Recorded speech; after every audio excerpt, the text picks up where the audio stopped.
Hello दोस्तों, स्वागत है पॉडकास्ट स्टार्टिस पे। मैं हूँ आर के सिंह एंड आज हम लोग इंजीनियरिंग मैकेनिक्स का पहला चैप्टर स्टार्ट करने वाले हैं। तो दोस्तों चलो करते हैं क्लास को शुरू।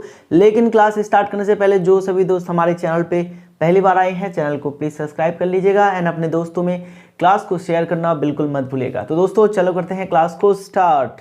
दोस्तों प्रीवियस क्लास में हम लोगों ने फोर्स के इफेक्ट्स के बारे में डिस्कस किए हैं एंड आज इस क्लास में हम लोग फोर्स के बारे में और भी सारी बातों को डिस्कस करने वाले हैं। तो सबसे पहले जान लेते हैं फोर्स किसे कहते हैं, व्हाट इज फोर्स। दोस्तों फोर्स एक एक्सटर्नल एफोर्ट होता है, मतलब एक बाहरी प्रयास होता है जिससे कि एक पार्टिकुलर ऑब्जेक्ट के स्टेट ऑफ रेस्ट या फिर स्टेट ऑफ मोशन पे चेंज आ जाते हैं। तो फोर्स क्या है दोस्तों?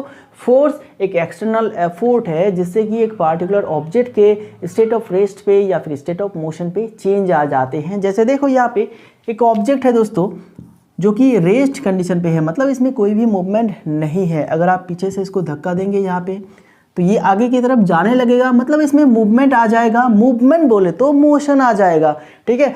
तो एक ऑब्जेक्ट है जो कि पहले रेस्ट में था, आपके एफोर्ट लगाने से इसमें क्या आ गया दोस्तों? मोशन आ गया।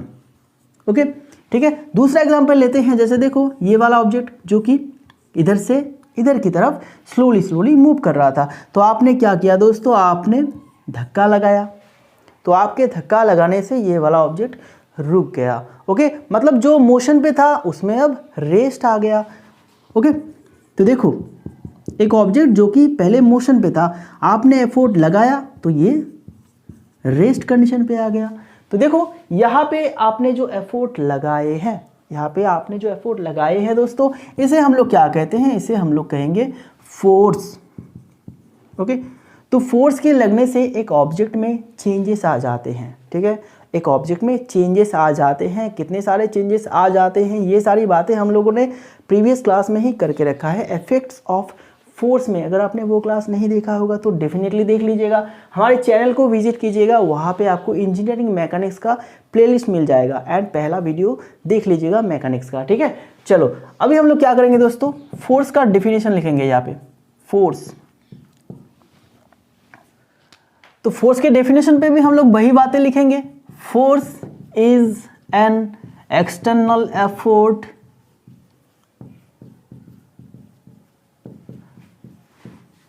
capable of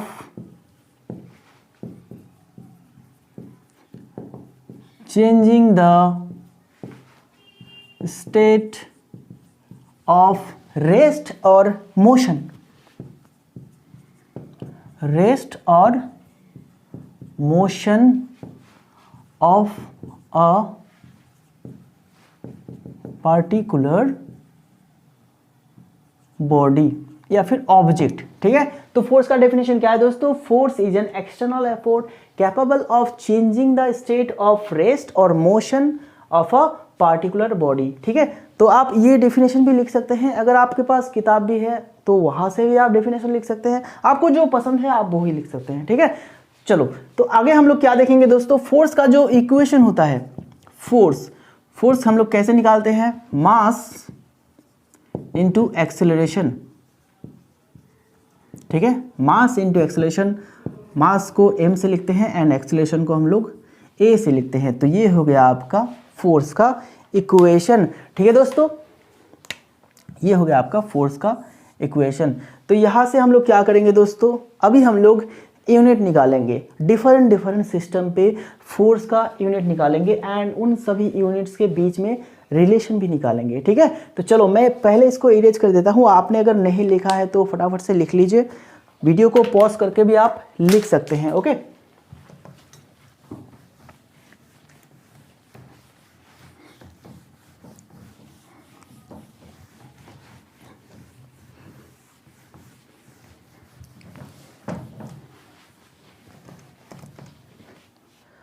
दोस्तों अभी हम लोग बात करने वाले हैं फोर्स के यूनिट्स के बारे में। डिफरेंट सिस्टम पे फोर्स का यूनिट क्या क्या होता है। तो सबसे पहले बात करेंगे एफपीएस सिस्टम पे, मतलब फुट पाउंड सेकंड सिस्टम पे, ठीक है, जिसको हम लोग ब्रिटिश सिस्टम या फिर इंग्लिश सिस्टम भी कहते हैं। तो सबसे पहले हेडिंग लगा लो units of force, units of force, ठीक है। तो सबसे पहले बात करेंगे एफपीएस सिस्टम पे। दोस्तों एफपीएस सिस्टम पे फोर्स का दो यूनिट होता है, एक तो एब्सोल्यूट यूनिट एंड दूसरा है ग्रेविटेशनल यूनिट। ओके, तो चलो लिख लेते हैं इसको, absolute unit of force and दूसरा है ग्रेविटेशनल यूनिट ऑफ फोर्स।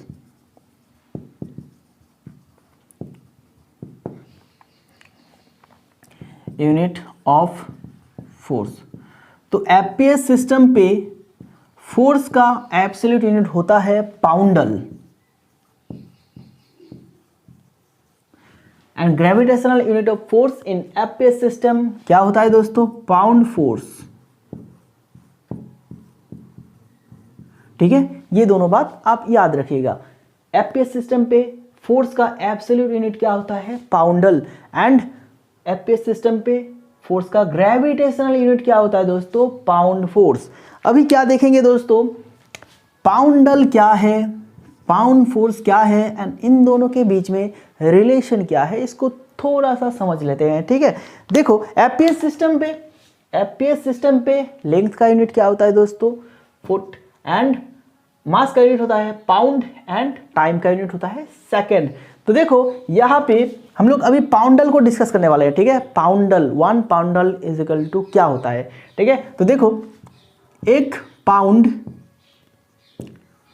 मास वाले कोई भी ऑब्जेक्ट पे, एक पाउंड मास वाले कोई भी ऑब्जेक्ट पे जितना फोर्स लगाने से उसमें क्या होता है दोस्तों, 1 फीट पर सेकेंड स्क्वायर एक्सेलरेशन डेवलप होता है। ठीक है, एक पाउंड मास वाले किसी भी ऑब्जेक्ट पे जितना फोर्स लगाने से, जितना एफोर्ट लगाने से उसमें 1 फीट पर सेकेंड स्क्वायर एक्सेलरेशन डेवलप होता है, उसे हम लोग क्या कहेंगे दोस्तों, 1 पाउंडल फोर्स कहेंगे। ठीक है, एंड वहीं पे gravitational unit of force, pound force क्या होता है, देखो पाउंड फोर्स क्या होता है दोस्तों, एक पाउंड मास वाले किसी ऑब्जेक्ट पे, एक पाउंड मास वाले किसी ऑब्जेक्ट पे जितना फोर्स लगाने से उसमें 32 फीट पर सेकेंड स्क्वायर क्या होता है दोस्तों, 32 फीट पर सेकेंड स्क्वायर एक्सेलरेशन डेवलप होता है।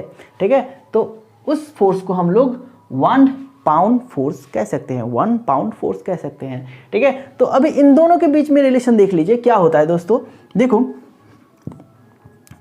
1 pound force is equal to क्या होता है दोस्तों, 32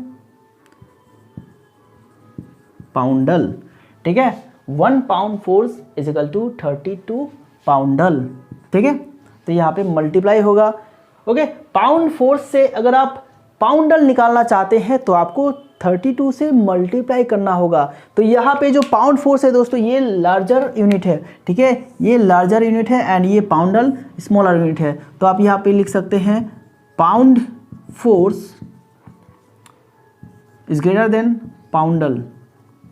ठीक है, तो देखो पाउंड फोर्स से अगर आप पाउंडल पे कन्वर्ट करेंगे तो आपको 32 से मल्टीप्लाई करना होगा, एंड वहीं पे पाउंडल से अगर आप पाउंड फोर्स में कन्वर्ट करेंगे तो क्या करना होगा दोस्तों, आपको 32 से डिवाइड करना होगा। मतलब ऐसा हुआ कुछ, 1 poundal is equal to 1/32 pound force. ठीक है, ओके, तो ये है इसका रिलेशन। ये दोनों रिलेशन पे आप कोई भी रिलेशन याद रख सकते हैं। 1 pound is equal to 32 poundal and वहीं पे 1 poundal is equal to 1/32 pound force. Okay, तो आप इजीली इस इक्वेशन से कन्वर्ट कर सकते हैं पाउंड फोर्स से पाउंडल या फिर पाउंडल से पाउंड फोर्स। ओके, इतना तो आपको समझ में आ गया है। पाउंडल क्या है, पाउंड फोर्स क्या है। पाउंडल क्या है दोस्तों, एक पाउंड मास वाले किसी भी ऑब्जेक्ट पे जितना फोर्स लगाने से उसमें 1 फीट पर सेकेंड स्क्वायर एक्सेलरेशन डेवलप होता है, उस फोर्स को हम लोग 1 पाउंडल कहेंगे। ठीक है, एंड 1 पाउंड फोर्स क्या है, 1 पाउंड फोर्स क्या है दोस्तों, 1 पाउंड मास वाले किसी भी ऑब्जेक्ट पे जितना फोर्स लगाने से उसमें 32 फीट पर सेकेंड स्क्वायर एक्सेलरेशन डेवलप होता है उसे हम लोग क्या कहेंगे, पाउंड फोर्स कहेंगे। ओके, तो ये था एफपीएस सिस्टम पे। आगे हम लोग सीजीएस सिस्टम पे देखने वाले हैं। ठीक है, तो यहाँ पे एफपीएस हटा के मैं सीजीएस लिख रहा हूँ। सीजीएस फुल फॉर्म तो पता होगा ना दोस्तों। सीजीएस का फुल फॉर्म क्या है, सेंटीमीटर ग्राम सेकंड। मतलब लेंथ का जो यूनिट होता है सीजीएस में वो सेंटीमीटर होता है, मास का यूनिट होता है ग्राम एंड टाइम का यूनिट होता है सेकंड। ठीक है, मास का यूनिट है ग्राम, लेंथ का यूनिट है सेंटीमीटर एंड टाइम का यूनिट है सेकंड। एंड सीजीएस सिस्टम पे भी दो तरह के यूनिट हमें देखने को मिलता है, एक तो है absolute unit of force and दूसरा है gravitational unit of force. CGS system पे भी दो यूनिट हमें देखने को मिलता है फोर्स का। तो यहाँ पे absolute unit of force in CGS system क्या है दोस्तों, ये होता है आपका dyne. Okay, and gravitational unit of force in CGS system वो क्या होता है दोस्तों, ग्राम फोर्स। ठीक है, gram force. Okay, absolute unit of force in CGS system is dyne, gravitational unit of force in CGS system is gram force. तो dyne क्या है एंड ग्राम फोर्स क्या है, इसको भी बिल्कुल सिंपल तरीके से समझ लेते हैं। देखो, 1 ग्राम मास वाले किसी भी ऑब्जेक्ट पे, 1 ग्राम मास वाले किसी भी ऑब्जेक्ट पे जितना फोर्स लगाने से उसमें 1 सेंटीमीटर पर सेकेंड स्क्वायर एक्सेलरेशन डेवलप होता है, उस फोर्स को हम लोग 1 डाइन कहेंगे। ठीक है, 1 डाइन कहेंगे। मतलब 1 ग्राम मास वाले किसी भी ऑब्जेक्ट पे अगर आप 1 डाइन फोर्स लगाते हैं तो उसमें कितना एक्सेलरेशन डेवलप होगा, 1 सेंटीमीटर पर सेकेंड स्क्वायर। ठीक है, ओके, तो इस तरह से भी आप कह सकते हैं। एंड 1 ग्राम फोर्स क्या है दोस्तों, देखो 1 ग्राम मास वाले किसी भी ऑब्जेक्ट पे जितना फोर्स लगाने से, 1 ग्राम मास वाले किसी भी ऑब्जेक्ट पे जितना फोर्स लगाने से उसमें 980 सेंटीमीटर पर सेकेंड स्क्वायर एक्सेलरेशन डेवलप होता है, वही क्या है दोस्तों, 1 ग्राम फोर्स। तो यहाँ पे आप इजीली समझ गए होंगे कि 1 ग्राम फोर्स ये यूनिट लार्जर यूनिट है एंड ये वाला यूनिट आपका स्मॉलर यूनिट है। ठीक है, तो इन दोनों के बीच में रिलेशन देख लेते हैं। देखो, 1 gram force is equal to क्या होता है दोस्तों, 980 डाइन होता है। ठीक है, 980 डाइन होता है।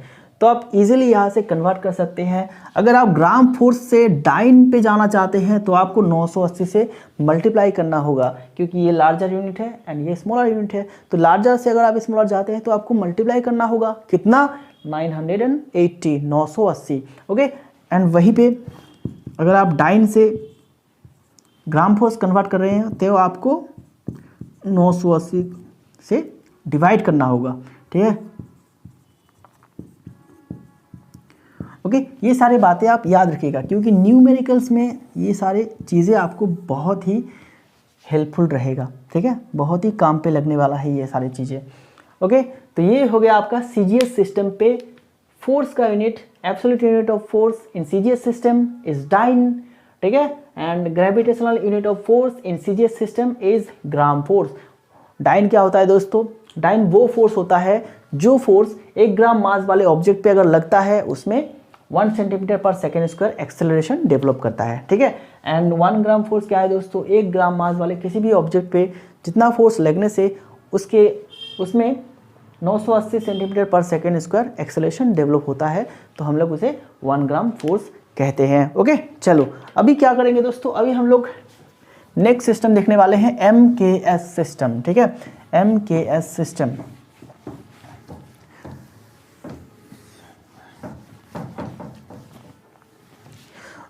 ओके, यहाँ पे अब MKS लिख देता हूँ।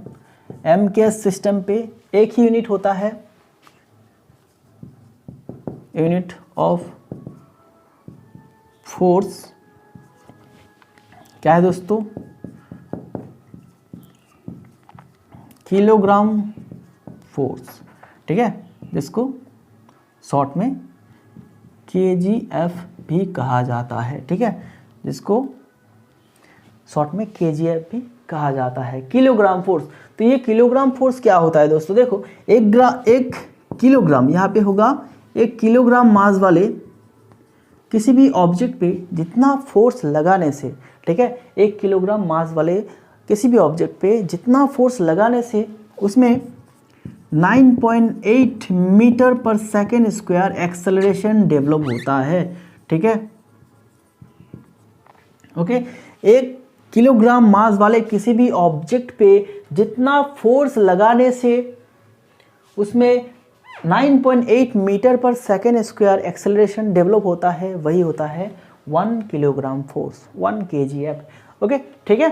तो चलो अभी नेक्स्ट हम लोग एसआई सिस्टम देखने वाले हैं, SI system of international units, ठीक है। तो यहाँ पे फोर्स का जो यूनिट है दोस्तों वो क्या है, आपको पता होगा शायद, फोर्स यहाँ पे यूनिट होता है न्यूटन,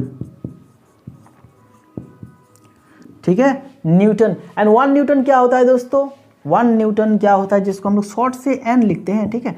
1 न्यूटन होता है दोस्तों 1 किलोग्राम मास वाले किसी भी ऑब्जेक्ट पे जितना फोर्स लगाने से उसमें 1 मीटर पर सेकेंड स्क्वायर एक्सेलरेशन डेवलप होता है, वही फोर्स क्या है दोस्तों, 1 न्यूटन फोर्स होता है, ठीक है। या फिर आप इसको इस तरह से भी कह सकते हैं, 1 किलोग्राम मास वाले ऑब्जेक्ट में अगर आप 1 न्यूटन फोर्स लगाते हैं तो उसमें 1 मीटर पर सेकेंड स्क्वायर एक्सेलरेशन आता है, ठीक है। इसको इस तरह से भी कहा जाता है, ओके। एंड आप उसको ये सारी चीज़ों को फिर से दूसरे लैंग्वेज में भी कह सकते हैं, जैसे देखो 1 kg मास वाले ऑब्जेक्ट पे 1 मीटर पर सेकेंड स्क्वायर एक्सेलरेशन डेवलप करवाने के लिए आपको 1 न्यूटन फोर्स लगाना होगा, ठीक है। तो ये सारी बातों को आप बहुत तरीके से कर सकते हैं। तो ये सारे क्या था दोस्तों, units of force in different systems, okay. अभी हम लोग कुछ सिस्टम में कुछ सिस्टम के यूनिट्स पे क्या करने वाले हैं, रिलेट करने वाले हैं, ठीक है, रिलेट करने वाले हैं। चलो देखो यहाँ पे अभी क्या है, 1 kgf के साथ हम लोग न्यूटन को रिलेट करने वाले हैं, 1 kgf के साथ अभी हम लोग न्यूटन को रिलेट करने वाले हैं। तो यहाँ पे सिंपल सा फंडा है, 1 kgf मतलब किलोग्राम फोर्स इजिकल टू क्या होता है दोस्तों, 9.8 न्यूटन, ठीक है। ये बात आप बिल्कुल याद रखिएगा, ये है किलोग्राम फोर्स एंड न्यूटन का रिलेशन। तो 1 न्यूटन अगर निकालना चाहते हैं यहाँ से, 1 न्यूटन से आप kgf में कन्वर्ट करना चाहते हैं तो आपको 9.8 से क्या करना होगा, डिवाइड करना होगा kgf का वैल्यू को, ओके। तो ये है kgf एंड न्यूटन के relation. And 1 newton equal to 10⁵ dyne होता है, ये वाला भी रिलेशन याद रखिएगा। ये सारे रिलेशन आप याद रखिएगा, ओके। ये सारे न्यूमेरिकल पे बहुत ही काम पे लगने वाला है, ठीक है। जब हम लोग न्यूमेरिकल करेंगे तो ये सारी चीज़ें आपको लगेगा वहाँ पे, ओके। तो देखो अभी हम लोग फिलहाल थ्योरी पार्ट को ख़त्म कर लेते हैं, देन हम लोग उसके बाद आने वाले क्लासेस में न्यूमेरिकल प्रॉब्लम्स लेके आएंगे एंड सॉल्व करेंगे, ओके। चलो तो इसको मैं इरेज कर देता हूँ, आगे हम लोग टाइप्स ऑफ फोर्स के बारे में थोड़ा सा डिस्कस करने वाले हैं, ठीक है।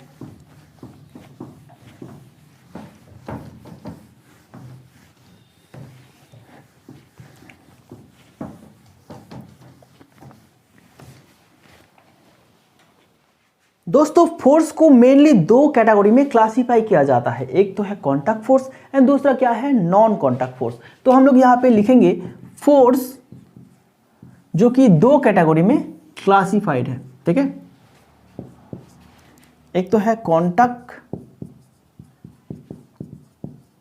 फोर्स एंड दूसरा है नॉन कॉन्टैक्ट फोर्स,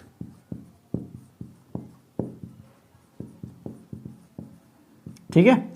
तो कॉन्टैक्ट फोर्स क्या है दोस्तों, जो सभी फोर्स अप्लाई होने के लिए या फिर एक्ट होने के लिए कॉन्टैक्ट होता है, ठीक है, कॉन्टैक्ट होके अप्लाई होता है। And non contact force contact हुए बिना ही ये एक्ट हो जाता है, अप्लाई हो जाता है। जैसे एग्जांपल अगर लेते हैं नॉन कॉन्टैक्ट फोर्स का, तो ये क्या होगा दोस्तों, मैग्नेटिक फोर्स, मैग्नेटिक फोर्स, ठीक है। मैग्नेटिक फोर्स जहाँ पे एक मैग्नेट लोहे को कांटेक्ट हुए बिना या फिर टच हुए बिना खींच लेता है अपनी तरफ। तो ये क्या है दोस्तों, नॉन कॉन्टैक्ट फोर्स का एग्जाम्पल है। दूसरा एग्जाम्पल अगर देते हैं तो क्या है, ग्रेविटेशनल फोर्स, ग्रेविटेशनल फोर्स, ठीक है। एंड तीसरा एग्जाम्पल इलेक्ट्रोस्टैटिक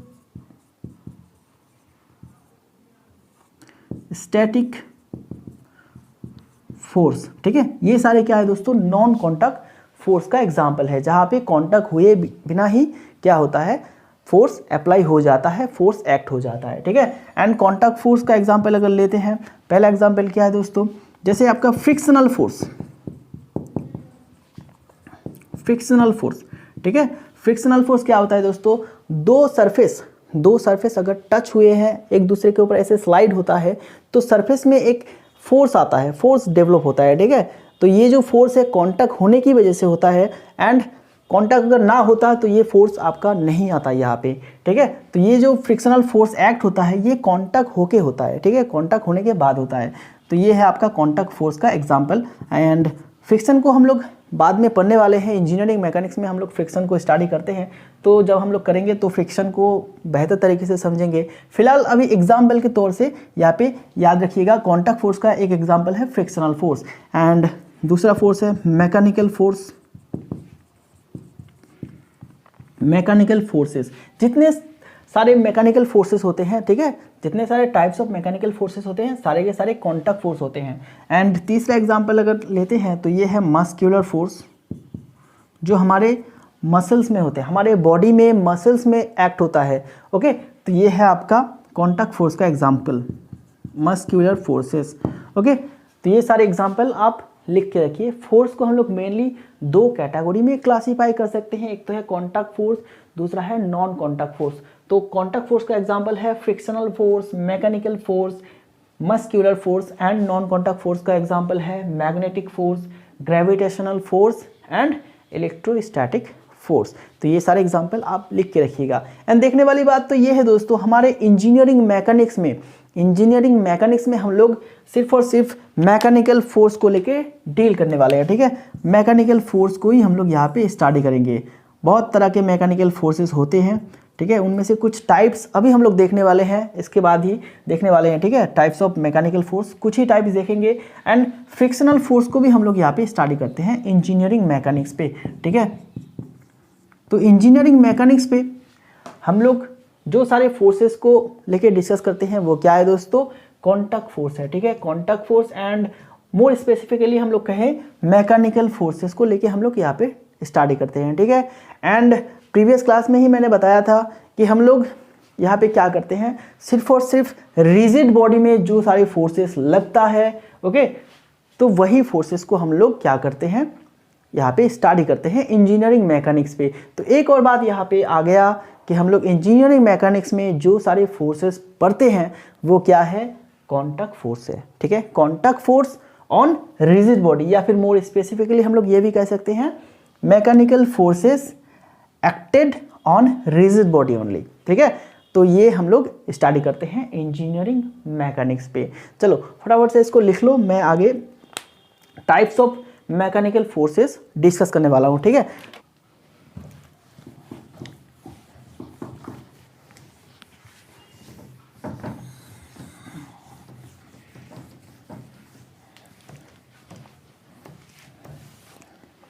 दोस्तों अभी हम लोग मैकेनिकल फोर्सेस के कुछ टाइप्स देखने वाले हैं, ठीक है। तो यहां पे आप लिखिए सम मैकेनिकल फोर्सेस, ठीक है, some mechanical forces, mechanical forces के कुछ टाइप्स। जैसे सबसे पहले हम लोग बात करेंगे कोप्लैनर फोर्सेस के बारे में, कोप्लैनर फोर्सेस, ठीक है। दूसरी बात क्या होगा, नॉन कोप्लैनर के बारे में,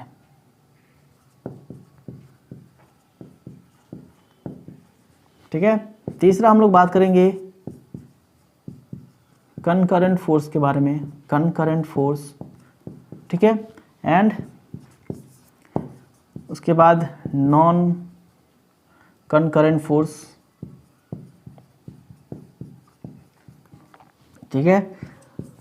उसके बाद कोलिनियर फोर्सेस,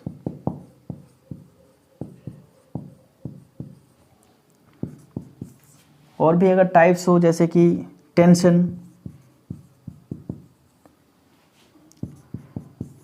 कंप्रेशन, ओके, ये कुछ टाइप्स है दोस्तों मैकेनिकल फोर्सेस के। वैसे तो बहुत तरह के टाइप्स होते हैं, लेकिन मेनली हम लोग जो यहाँ पे डिस्कस करने वाले हैं ये सारे बहुत ही इंपॉर्टेंट है, इसीलिए हम लोग यहाँ पे डिस्कस करेंगे, ठीक है। आपके बुक्स में और भी शायद टाइप्स दिया गया होगा, तो आप वहाँ से भी देख सकते हैं, ओके। तो देखो सबसे पहले कोप्लेनर फोर्स हम लोग यहाँ पे डिस्कस करेंगे। कोप्लेनर फोर्स क्या है दोस्तों? देखो जो सभी फोर्स का लाइन ऑफ एक्शन, जो सभी फोर्स का लाइन ऑफ एक्शन एक ही प्लेन पे होता है, एक ही सरफेस पे होता है, ठीक है। प्लेन मतलब सरफेस अगर मान लेते हैं तो एक ही प्लेन पे अगर लाई करता है सारे फोर्सेस के लाइन ऑफ एक्शन, तो हम लोग उन सभी फोर्स को क्या कह सकते हैं? कोप्लेनर फोर्सेस कह सकते हैं। देखो जैसे कि ये फोर्स इधर से इधर की तरफ लग रहा है, ओके, तो इसका लाइन ऑफ एक्शन क्या होगा इसको भी समझ लेते हैं। देखो ये जिस तरफ लग रहा है, ठीक है, उसी दिशा पे अगर हम लोग एक लाइन खींचेंगे तो ये जो लाइन होगा दोस्तों, ये होगा इस फोर्स का लाइन ऑफ एक्शन, ठीक है। तो ये तो एक फोर्स हो गया। अभी देखो दूसरा फोर्स ड्रॉ करते हैं यहाँ पे। दूसरा फोर्स बिल्कुल इस तरफ जा रहा है, ठीक है, तो इसका लाइन ऑफ एक्शन बिल्कुल इस तरफ होगा, ऐसे होगा। एक फोर्स इधर जा रहा है, एक फोर्स इधर जा रहा है।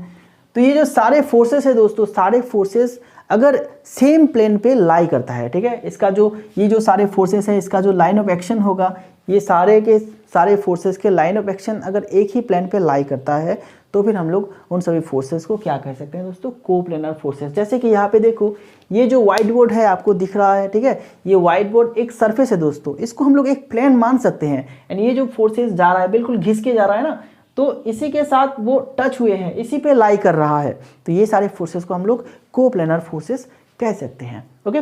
चलो उसके बाद नॉन कोप्लेनर फोर्सेस। तो नॉन कोप्लेनर फोर्सेस, अगर फोर्सेस का लाइन ऑफ एक्शन एक ही प्लेन पे नहीं है, तो फिर हम लोग उन सभी फोर्सेस को नॉन कोप्लेनर फोर्स कह सकते हैं। जैसे देखो ये फोर्स, ये फोर्स, ये फोर्स, ये चार फोर्स है यहाँ पे। तो यहाँ पे मैं 3 मार्कर ले रहा हूँ, ठीक है। तो एक मार्कर तो बिल्कुल सरफेस मतलब व्हाइट बोर्ड के साथ ऐसे घिसा हुआ है।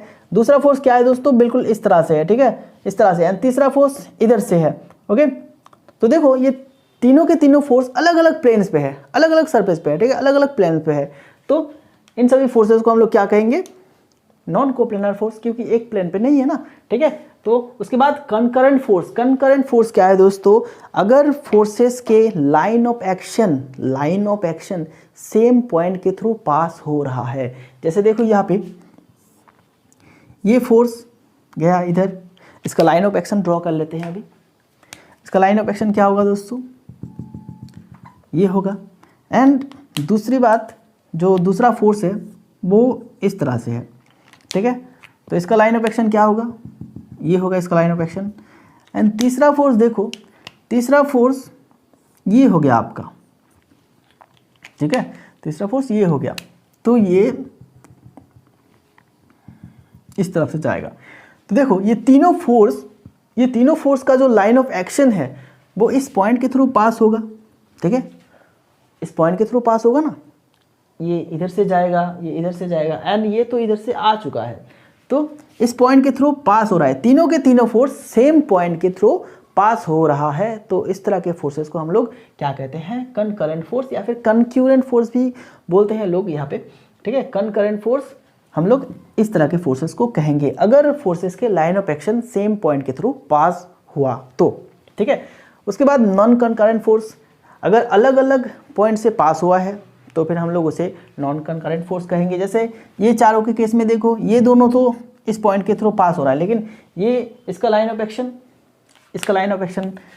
इस पॉइंट के थ्रू पास नहीं होगा, ठीक है, ओके। सेम पॉइंट के थ्रू पास हो रहा है क्या इन सभी फोर्स का लाइन ऑफ एक्शन? नहीं, तो ये सारे होगा नॉन कॉन्करेंट फोर्स, ओके। चलो अब इसके बाद कोलिनियर फोर्सेस, ठीक है। कोलिनियर फोर्स हम लोग किसे कहेंगे? तो इसको मैं इरेज कर देता हूं अभी। कोलिनियर फोर्सेस क्या है दोस्तों?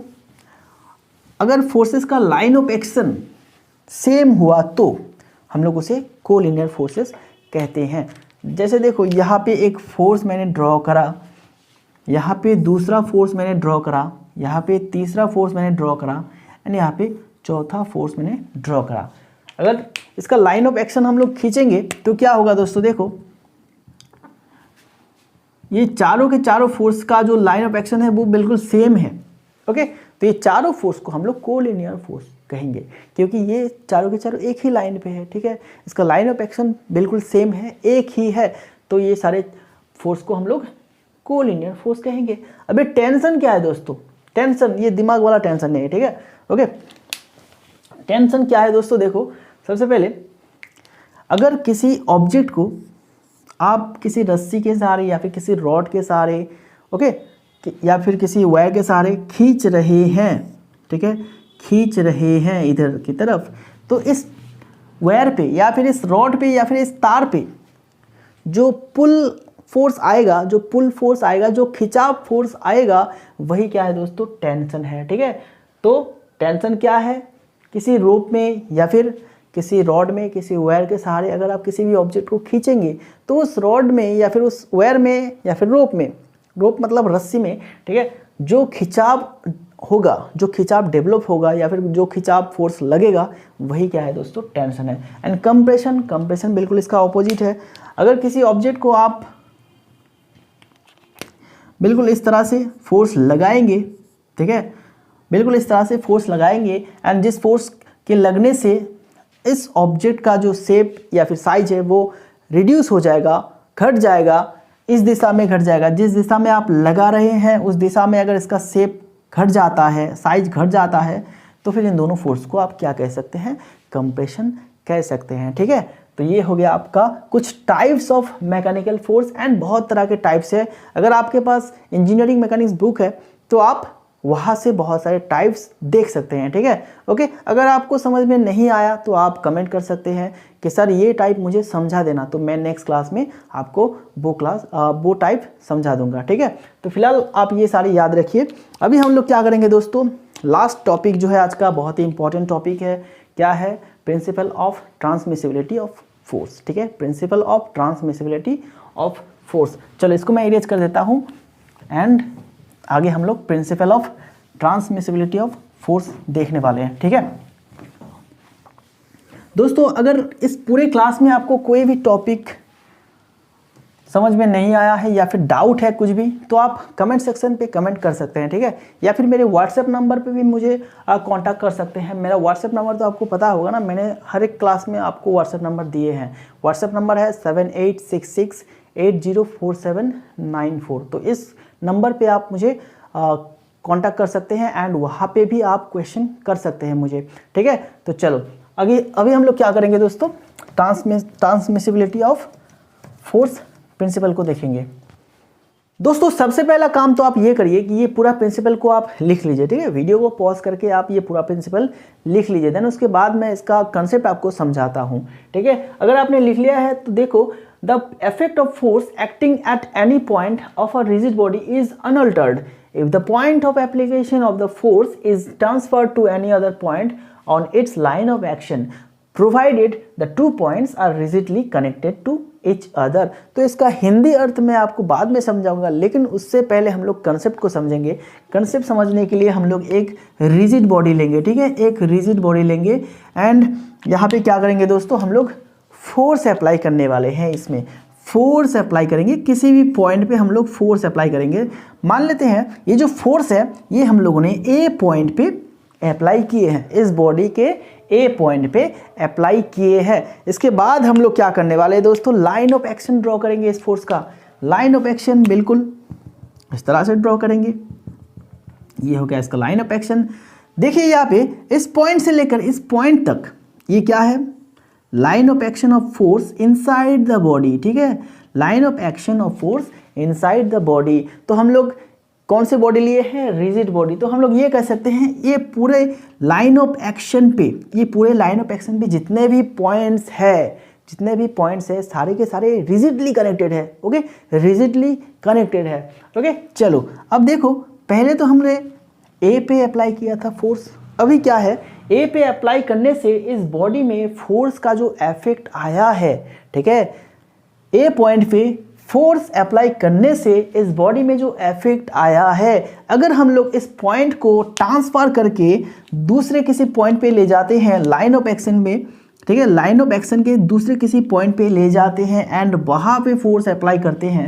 यहाँ से हटा के हम लोग यहाँ पे अब क्या करेंगे, फोर्स अप्लाई करेंगे इस पॉइंट पे, एंड ये वाला पॉइंट भी आपका क्या है, लाइन ऑफ एक्शन पे ही है। तो इस पॉइंट पे जब हम लोग अप्लाई करेंगे तब जो हमें इफेक्ट देखने को मिलेगा वो बिल्कुल पहले जैसा ही होगा जैसे कि हम लोगों ने ए पे अप्लाई किए थे, जो हमें देखने को मिला था तब। ठीक है, बिल्कुल सेम होगा जब हम लोग बी पे अप्लाई करेंगे। ठीक है, और दूसरा पॉइंट लेते हैं लाइन ऑफ एक्शन का, ये वाला पॉइंट, ये है आपका सी पॉइंट। ठीक है, तो अभी ए से हटा के हम लोग सी पे ले जाएंगे, तो सी पे ले जाने के बाद सी पे अप्लाई करेंगे अब फोर्स को, तो यहाँ पे हमें जो इफेक्ट देखने को मिलेगा वो भी बिल्कुल सेम होगा।